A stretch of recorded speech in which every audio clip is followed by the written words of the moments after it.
Yeah, and it's going to feel even colder when you factor in the wind. Right now, not feeling too terrible with wind chills in the 20s, but as we get to 1 o'clock, we're going to start to watch those wind chills dip into the teens, feeling like 21 at 1 a.m. in Milwaukee. If you're going out for a late brunch to kick in the new year, it's going to feel very chilly, feeling like 11 tomorrow at 10 o'clock in the morning in Milwaukee, feeling like 9 in Waukesha, 8 in Port Washington, alone 4 degrees. So it's going to feel like to kick off 2019 in Fond du Lac, and not going to see much improvement in the afternoon hours as the wind chills are going to be stuck in the teens. Still snowing very lightly across at the airport with temperatures above the freezing mark. Much of this is still melting once it hits the ground, so we're not seeing a whole lot of accumulation, at least Milwaukee and southward, but that northerly wind is pulling in that colder air, so the temperatures are going to dip down. You can see that tiny little band of some light snow moving through Brookfield area. There is a batch of more to come, and that is moving into Madison, already starting to get into the fringes of Walworth County. So Darien, Delavan, you'll be seeing a little bit of that. A lot of places have already seen a decent amount of snow. Fond du Lac, nearly 6 inches of snow.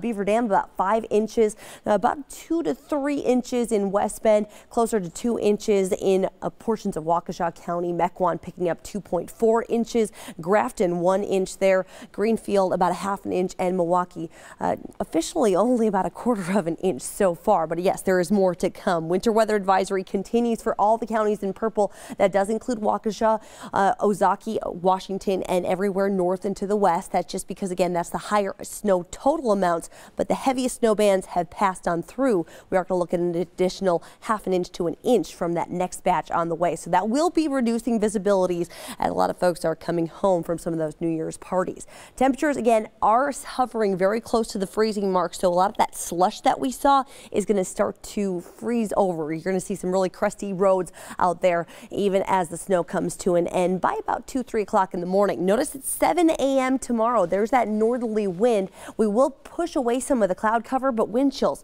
stuck in the teens throughout the entire day. May see a flurry or two. The winds finally calm down by the afternoon hours. Not going to see much improvement in the temp department, though. Things change as we go into your Wednesday. A southwesterly wind helps to bring in warmer air for Wednesday, Thursday, and especially as we get closer to the weekend. How much snow total? And again, much of this has already fallen, but for folks from I-94 southward, that's where we're going to pick up another inch, maybe 2 inches total by the time this whole system is said and done. For tonight, though, again, mix changed over to snow, down to 25 degrees in Milwaukee. Then not climbing up a whole lot tomorrow. 27 degrees with a few morning flurries. It will be cold and breezy, but that's the worst of it to kick off 2019, at least so far. 30 degrees with sunshine on Wednesday, up to 33 on Thursday. Friday and Saturday, close to 40 degrees, and it's going to feel warmer than that because you factor in that sunshine. It's going to feel much nicer. Your weather kid for tonight, Cavalli Rivas is 4 years old and excited for that New Year's Day snow.